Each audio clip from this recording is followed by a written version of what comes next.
Dans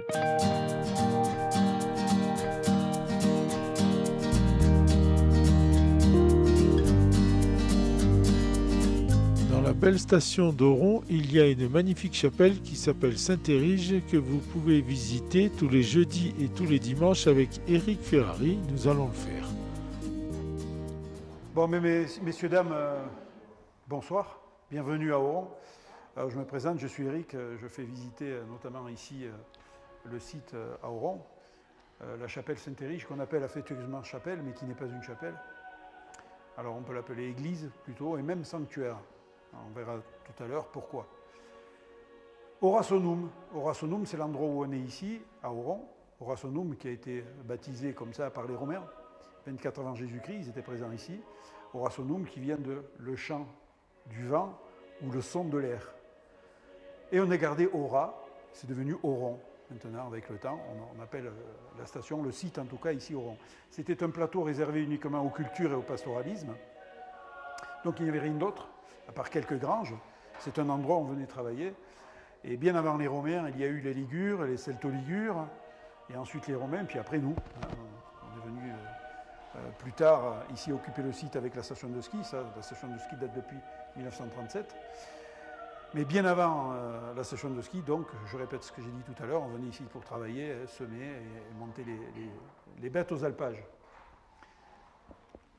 Avant cet édifice religieux, ici qu'on trouve maintenant, donc l'église Saint-Érige, il y a eu tout d'abord des Celtes, des Ligures, des Celto-Ligures, qui pratiquaient des rites celtiques au même emplacement ici.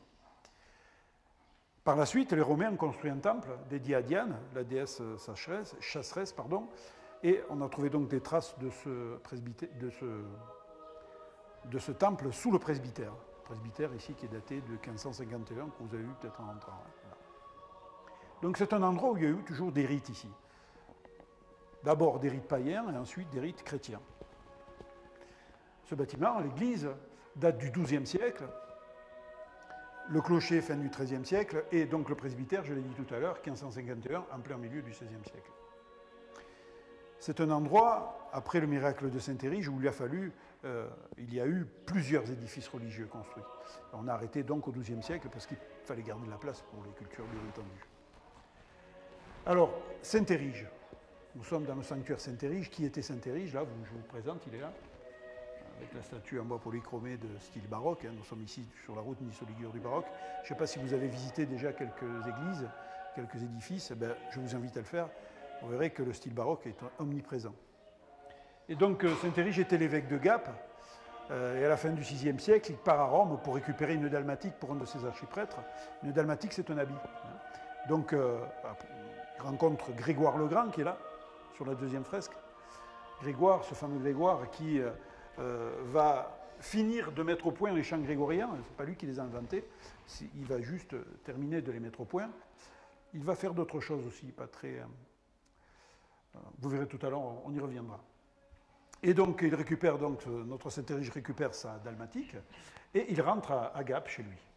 Arrivé sur les crêtes ici, à côté, au col de Pallelongue, les brigands veulent attaquer Saint-Érige, et son cheval, pour éviter justement d'être attaqué, s'envole, et vient atterrir ici. Bon, évidemment, c'est une légende. Il y a eu Pégase bien avant lui, et puis il y a eu le cheval de Saint-Érige qui vient atterrir ici. Alors, vous savez, dans toutes les légendes, il y a toujours une part de vrai, probablement que ce cheval est parti au galop. Et lorsqu'il a trouvé la Tinée, il a sauté, puis il est monté jusqu'ici. C'est des légendes. Avec le temps, on amplifie, bien entendu. Et donc, Saint-Érige va se reposer quelque temps ici. Il va faire des miracles, il va guérir beaucoup de malades. On est invoqué notamment contre la maladie. Il va ressusciter les bébés morts pour permettre à leur âme de monter au paradis. On a baptisé les enfants qu'à partir du XIIIe siècle.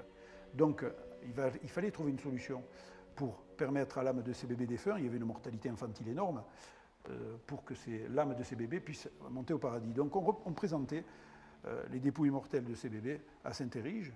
Il est ressuscité le temps d'un instant de les baptiser pour que leur âme puisse monter au paradis. Et cette tradition a duré très longtemps. On sait au moins qu'elle a duré jusqu'en 1679, puisqu'on a un ex-voto là-haut, le petit ex-voto qui est derrière la statue, qui est daté, sur lequel il y a une inscription en latin. Et donc, elle nous dit que la famille Rambert remercie Saint-Érige d'avoir permis à l'âme de la petite Marie-Madeleine de monter au paradis. On a d'autres ex-voto, on en a deux autres, celui au milieu qui est très représentatif, puisqu'on a une maman qui présente son bébé défunt à Saint-Érige qui est à notre droite. Il sourit, il est ressuscité à ce moment-là, et son âme peut monter au paradis, accompagné des 4 angelots qui sont au-dessus de la tête de la maman. Et de l'autre côté, un autre ex-voto où l'on voit un petit enfant, ce petit enfant qui remercie Saint-Érige de lui avoir permis de monter au paradis. Il en reste un. Est-ce que vous pouvez le trouver? Est-ce que vous le voyez? Voilà, c'est bon, vous l'avez vu? Non? Regardez là-haut, il y a une béquille pendue. Voilà, il y a une béquille. Donc c'est un ex-voto, c'est probablement quelqu'un qui a prié Saint-Érige pour guérir d'un mal qu'il avait à une jambe. Et le vœu s'est exaucé, donc il est venu pendre cette béquille en ex-voto. Ça se fait, hein, je ne sais pas si vous avez visité d'autres sanctuaires, comme à Notre-Dame de la Garde par exemple, c'est un sanctuaire très populaire où on a beaucoup d'ex-voto. Nous on en a un chez nous ici qui s'appelle Notre-Dame de la Gué. Ouais, Notre-Dame. Vous êtes de la région? Oui? Vous? Non? Oui? Non plus? Et donc Notre-Dame de la Gué, il y a beaucoup d'ex-voto hein, dans la crypte dessous, là, c'est très impressionnant. Voilà, donc c'est bien un sanctuaire. Une preuve irréfutable que nous sommes dans un sanctuaire, c'est Saint-Christophe qui est ici, on y reviendra tout à l'heure, hein, présenté à Majesté. Voilà donc, XIIe siècle, le clocher fin du XIIIe siècle, probablement construit sous l'initiative des Templiers qui étaient présents à Saint-Dalmas-de-Selvage. Hein, c'est eux qui ont créé le village comme on le trouve aujourd'hui, construit l'église, hein, Saint-Dalmas. Et donc, ils ont probablement participé au moins au financement de la construction de ce clocher. Et ces balcons. Regardez ces balcons comme ils sont magnifiques, ils sont faits avec beaucoup de soin, qui avaient une fonction précise. Alors, d'après vous, laquelle? Alors, nous sommes en montagne. C'est un sanctuaire où beaucoup de gens viennent en pèlerinage. On peut arriver à n'importe quelle heure et n'importe quel jour. Là, je vous aide. Hein. Oui, pas loin. Exactement, voilà. C'était un abri. Donc les gens pouvaient rentrer de l'extérieur, passer par l'escalier, en ayant l'église fermée. Donc ils pouvaient se reposer, se restaurer, se réchauffer. Et le lendemain, bien entendu, faire les prières qu'ils voulaient, demander à Saint-Érige, tas de choses. C'est effectivement un sanctuaire, on peut dire que c'est une église, hein, il y a les points de bénédiction tout autour, là. Hein, donc c'est un bâtiment qui a été consacré, on peut faire des sacrements, des messes, des enterrements, des baptêmes. Les enterrements, on n'en fait plus parce que le cimetière est à Saint-Étienne. Mais tout autour, là, on a retrouvé des corps hein, par terre, donc il y a eu une nécropole ici, hein, tout autour. Donc c'est un endroit où on pratique le culte chrétien, encore aujourd'hui, puisqu'il y a des messes. Et maintenant, on en vient à ce qu'on a ici devant nous, là. Lorsqu'on rentre, on voit déjà une absidiole, et puis cette sorte de construction au milieu, dans laquelle il y a un personnage, on y reviendra tout à l'heure. C'est d'ailleurs ce personnage-là qu'on le voit en premier quand on rentre dans cette église. Et donc dans l'abside, on va trouver Saint-Érige, la vie de Saint-Érige. Une petite chose à observer, c'est que, regardez là-haut, où il y a des anciennes fresques, vous voyez bien qu'il y a 2 couches de fresques. Hein, on voit bien qu'il y a 2 couches de fresques. Il y a la première couche de fresque, on a une annonciation, je vais arriver à le dire, avec l'archange Gabriel qui va annoncer à Marie qu'elle va mettre au monde l'enfant Jésus. Hein, ça, c'est classique de trouver ça dans des édifices religieux. Donc on voit bien que c'est la première couche de fresque où l'on a Gabriel, on ne voit pas sa tête, et Marie limite. Hein. Alors qu'est-ce qui se passe là? Ces fresques, voilà, ça devait continuer. Donc la poutre a été rajoutée après. Donc ça nous donne une indication que la toiture a été modifiée avec le temps. Hein. Donc certainement qu'à la construction de l'église, on a peint la première couche de fresque. Par la suite, il y a eu des travaux pour agrandir, pour modifier, pour construire le clocher, j'ai dit tout à l'heure au XIIIe siècle. Et bien plus tard, en 1551, on va à nouveau enrichir le bâtiment avec ces nouvelles fresques. Alors 1551, c'est une date qui est inscrite sur le petit cartouche là-bas, hein, le petit cartouche noir au-dessus, derrière le Christ. Là, hein. Voilà, donc tout est consigné là-dessus, hein, à propos de ces fresques, sauf le nom du peintre qui a été effacé. Par contre, le donateur, on sait qui c'est, il y a le nom dessus dans le cartouche, c'est Ludovic Rapuc, qui est représenté ici en noir, derrière le Christ. Donc il va contacter un peintre dont on ne connaît pas le nom, mais on sait qu'il vient de la vallée vaudoise de Lusernetta en Italie, et il va nous proposer ces magnifiques fresques. Alors il va utiliser comme technique la technique de la détrempée ou tempera. C'est la technique un petit peu plus évoluée que la technique fresque qui vient de fresco, frais. Il y a deux significations pour fresque. La technique fresque, c'est-à-dire sur un mur enduit à la chaux, on va diluer des pigments naturels, on va peindre directement sur la chaux qui n'est pas sèche, puisqu'elle est fraîche, fresco. Et ça va donner ce qu'on a en haut. Celle-ci est une technique un peu plus évoluée, détrempée ou la tempera. On va enduire le mur avec une première couche de chaux pour égaliser. Ensuite, on enduit une deuxième couche de chaux sur laquelle on va dessiner au fusain. Et sur la troisième couche de chaux, on va appliquer les pigments naturels dilués avec un diluant et un fixateur. Et là, on a utilisé du latex de figuier et du jaune d'œuf. Et on a peint, enfin, c'est le peintre qui a peint, avec évidemment tous ses apprentis et ses peintres, parce qu'il n'était pas tout seul, bien sûr. Et depuis 1451, les couleurs que vous voyez là n'ont jamais été retouchées. Par la campagne de restauration qu'on a fait il y a 15 jours, on a quelques enduits qui se décollent, et les restauratrices qui étaient là sont venues injecter du produit derrière la couche de chaux, ici, là-bas. Vous voyez les fissures qui se décollent pour éviter que ça tombe. Et nous ont encore confirmé, une fois de plus, que les couleurs, c'est des couleurs d'origine. Ça n'a jamais été retouché. On a beaucoup de chance à Oran parce qu'on a ces fresques qui font partie des fresques les mieux conservées de notre pays. Alors, ces fresques vont nous raconter, évidemment, les symboles de l'Évangile en haut avec Marc, Luc, Jean et Matthieu, qui sont les 4 évangélistes, vous les connaissez. Marc le lion, Luc le bœuf, Jean l'aigle, Matthieu l'ange Matthieu. Et donc le Christ en mandorle avec un style un petit peu particulier. On voit que le peintre, et probablement aussi le donateur, avait un goût pour l'exotisme, puisqu'on voit ces habits avec des fans, des panthères. Et donc, c'est exceptionnel. On va le retrouver en bas aussi, avec évidemment la Sainte Trinité et le livre de vie.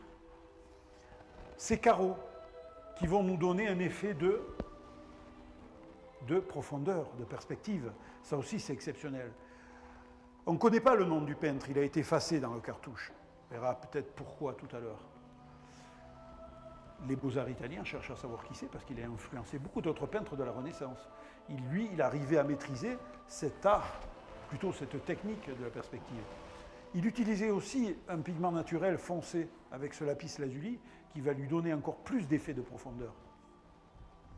On voit que c'est un peintre assez en avance sur son temps, et donc il cherche à savoir qui c'est.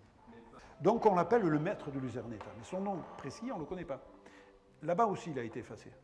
Ah oui. Il a dû faire quelque chose de pas bien après. Et il a dû faire quelque chose qui a déplu. Il a dû faire effectivement quelque chose qui a déplu. On va en venir. On va y venir. Il y a déjà quelque chose là-haut qui ne va pas très bien. C'est un Jean n'est pas à la bonne place. Jean est souvent, et j'allais dire toujours, à la gauche du Christ et jamais à la droite.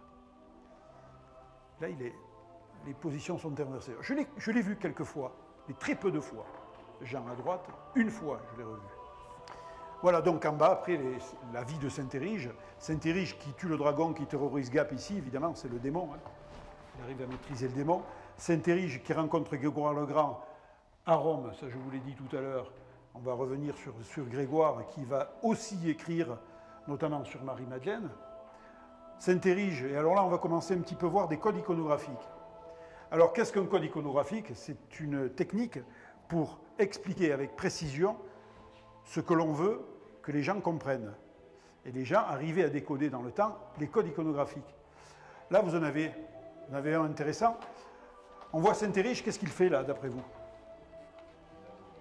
Il lave les pieds. Alors ça, c'est ce qu'on peut croire au premier abord. Mais en fait, c'est un code iconographique qui nous dit tout à fait autre chose. Là, vous avez un malade, puisqu'on voit bien qu'il est malade, lui. Hein, il enlève sa chaussure, là. Vous voyez, là? Donc, il attend son tour pour être guéri par Saint-Érige. Donc, Saint-Érige guérit un malade. Il ne s'arrête pas uniquement à laver les pieds du malade, il le guérit. Donc, on commence à voir quelques codes iconographiques. Il y en a un ici, il y en a même deux ici, qui sont intéressants. Vous avez une porte ici, avec un cadenas. Donc la porte est fermée de l'extérieur. Vous avez une toute petite fenêtre. Pourquoi toute petite? Parce qu'on veut faire comprendre aux gens qu'on ne peut pas passer par cette fenêtre. Tout simplement, ça nous dit que Saint-Érige était parti de la cathédrale à Gap le soir, il ferme la porte de l'extérieur avec un cadenas. Malgré tout, à Gap, on entendait des chants dans l'église. Vous ne comprenez pas. Un jour, le moine, qui est toujours avec Saint-Érige, on le retrouve ici, on le retrouve là-bas, dit « Mais moi, je vais voir ce qui se passe ». Il ouvre la petite fenêtre par laquelle il ne peut pas passer, et il voit Saint-Érige qui avait réussi à rentrer dans l'église sans ouvrir la porte, en lévitation avec les anges en train de chanter. Saint-Érige chantait avec les anges. Alors, une apparition de Saint-Érige dans l'église qui chantait avec les anges. Alors, c'est quelque chose qui a marqué. Pourquoi? Parce qu'elle est au milieu de la fresque. Vous voyez la position de la fresque. Ce que l'on va trouver dessiné nous explique quelque chose de précis. On appelle ça des codes iconographiques. Ensuite, ici, vous avez Saint-Isicius qui donne l'extrême onction à Saint-Érige.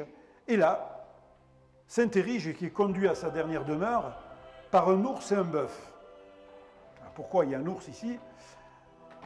Eh bien parce qu'il y a une histoire, une légende qui nous dit qu'un jour Saint-Érige rentrait à Gap avec une charrette lourdement chargée, tractée par 2 bœufs. Le convoi se fait attaquer par un ours, l'ours tue un des 2 bœufs. Il ne peut plus rentrer à Gap. Ça ne marche pas avec un seul bœuf, la charrette. C'est une 2 bœufs. Donc Saint-Érige ne se démonte pas. Il ordonne à l'ours de prendre la place du bœuf qu'il a tué. Il s'attelle tout seul à la charrette, il rentre à Gap avec le chargement. Alors évidemment, il arrive à Gap, ça fait le tour du village, de la ville même, et Saint-Érige devient de plus en plus populaire, y compris avec ça, parce qu'il avait réussi à dompter le roi des animaux. Il libère l'ours, bien entendu, il va faire sa vie d'ours. Et l'ours apprend la mort de Saint-Érige le 1er mai 604, et il vient tout seul à l'église pour s'allonger au pied de la dépouille du saint. Les gens ici demandaient à Saint-Érige de la pluie, pour qu'il puisse avoir les récoltes, c'est pour fertiliser la terre. Hein. Donc, ils invoquaient Saint-Érige pour la pluie, mais surtout pas pour la neige, parce que la neige, ça gênait. Alors, il fallait qu'il pleuve, qu'il neige un peu, parce que ça fertilise quand même la terre, mais pas trop, parce que sinon, on commençait les cultures trop tard et on les finissait trop tôt. C'était compliqué. Bah, ça marchait pas. Et la tradition, bien entendu, s'est perdue à la Révolution. Et donc, on n'a jamais plus fait la procession, parce qu'il fallait faire la procession pour que ça marche. Et puis, dans les années 80, on a voulu refaire une fois la procession. Alors, sort Saint-Érige, grand renfort d'élus, tout ça, c'était une belle fête. Et il n'a pas neigé 3 ans d'affilée. Donc, on l'a plus sorti. Il a été puni, le pauvre. Et puis, il y a 5 ans maintenant, on a un peu insisté pour qu'on refasse la procession, qu'on renoue un petit peu avec cette tradition, avec un petit peu le nœud à ventre, parce qu'on se dit, si jamais on le sort, il ne neige pas. Alors bon, maintenant, on a 250 canons à neige sur les pistes, donc on arrive quand même un petit peu travailler s'il n'y a pas de neige. Hein, on fait tourner les canons, bien entendu. Et on s'est dit, bon, allez, on le sort, et puis on verra bien. Et vous savez, maintenant, ça fait un peu plus de 11 ans que je fais ce sketch que je fais à pas mal de monde d'ici, et peut-être qu'il m'entend, Saint-Érige. Et enfin, peut-être. J'ai envie de le croire, en tout cas. Et on lui demande maintenant la neige, bien entendu. Donc on l'a sorti, et l'hiver d'après, il est tombé 11 mètres cumulés de neige. Du coup, maintenant, on le sort tous les étés. Pour qu'on lui demande la neige, bien entendu. Ben, qu'est-ce que vous voulez, hein, on lui demande toujours ce qu'on a besoin. Hein. Voilà, c'est comme ça. Bon, vous savez, c'est des traditions. Je ne sais pas si on a raison de croire à ça, mais enfin, c'est des anecdotes qui font toujours plaisir à entendre. Et puis vous venez aussi pour ça, pour entendre ce genre d'histoire et d'anecdotes. Il y en a plein d'autres. Voilà ce qu'on peut dire sur Saint-Érige. Alors, Saint-Denis. Saint-Denis, on ne sait pas trop s'il y en a eu un, ou deux, ou les deux, 1er siècle et 3e siècle. Ce qu'on a ici, c'est une version un petit peu particulière où on va avoir une confusion entre les deux Saint-Denis. Voragine, peut-être vous connaissez Jacques de Voragine, qui a écrit sur plusieurs, qui a fait des livres sur plusieurs saints, notamment sur lui, c'est un écrivain du Moyen-Âge, va nous proposer un petit peu ce type de version-là, où l'on a tout d'abord en haut Saint-Denis du 1er siècle, qu'on appelle l'aréopagite, celui qui parle, ou sur l'aéropage, Il est accueilli par saint Paul, c'est un érudit, hein, un astronome, un professeur, qui va se convertir assez tard dans sa vie. Et donc on l'a là-haut, accueilli par saint Paul. Saint Paul, ça vous dit quelque chose aussi, un petit peu. Hein. Saint Paul qui est juste sur la version d'à côté où il ordonne à Saint-Denis de rendre la vue et de guérir un malade qui est à ses pieds. Et on a ici le baptême de Saint-Denis, de son épouse. Et tout à l'heure, je vous ai dit qu'on baptisait les gamins qu'à partir du XIIIe siècle. Donc là, évidemment, on ne les baptise pas, ils sont à genoux au pied du fond baptismaux. Et regardez un code iconographique intéressant. Il coule quelque chose de particulier de la tête de Saint-Denis. C'est liquide et rouge. D'après vous, c'est quoi? Ça nous dit ce qui va se passer dans le futur. C'est du sang. Il coule du sang de la tête des deux là. Et juste après, quand saint Paul remet la mitre à Saint-Denis, regardez autour du cou, là aussi, il y a un autre code. Qu'est-ce que c'est ça autour du cou? Qu'est-ce qu'ils ont? C'est du sang, ça veut dire que ça va vraiment mal se passer pour les trois. Hein.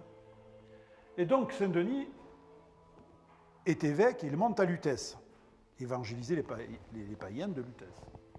Donc on va assister au procès ici, et avec une autre code iconographique où l'on a la symbolique des doigts. Il essaie de se défendre, Saint-Denis. Il essaie de se défendre en argumentant comme il peut pour se défendre, la symbolique des doigts. Malgré tout, ils sont condamnés tous les trois à être flagellés jusqu'à mort s'en suive. Ils sont là, en train d'être flagellés. Et ils résistent, ils ne meurent pas. Donc on décide de les mettre sur le bûcher, ici. Et regardez un petit peu la tête du bourreau, là. Alors tout à l'heure, je vous invite à venir voir. Déjà, l'expression du bourreau, ça nous donne une idée de la technique exceptionnelle du peintre. Et surtout, ce qu'il se passe. Il a beau attiser les braises, Saint-Denis ne brûle pas. Donc il fait une tête un petit peu désespérée. Il ne brûle pas, et même, regardez là, le petit rictus de Saint-Denis qui se moque un petit peu de lui. Les Romains décident de les mettre dans l'arène, livrés aux animaux sauvages. Derrière l'Angelo, que je vais essayer de déplacer. Et les animaux sauvages, dans l'arène, ne veulent pas des trois, de l'évêque et des deux diacres, Luther et Rustique. Les arènes ont été construites au IIe siècle à Lutèce. Donc là, il s'agit bien du Saint-Denis du IIIe siècle. Donc il y a bien une confusion là. Les Romains décident de les décapiter tous les trois. Donc là, on a la messe, l'apparition du Christ. On décapite d'abord Saint-Denis, on lui coupe la tête, sa tête tombe par terre, il la prend, il la met sous le bras. Et il s'en va sur son cheval précédé d'un ange de lumière. Alors tous les trois sont martyrisés sur le mont des Martyrs à Paris. C'est quoi le mont des Martyrs? Le Montmartre. Vous connaissez le Montmartre? Oui, voilà. Il y a la rue des Martyrs et tout. Voilà. Le puzzle commence à se constituer. Hein, voilà. Le mont des Martyrs, où il y avait un temple dédié au dieu Mercure. Donc tous les trois sont martyrisés sur le mont des Martyrs. C'est pour ça qu'on l'appelle comme ça maintenant. Saint-Denis donc est parti sur son cheval vers le nord. Les deux autres sont décapités, meurent instantanément.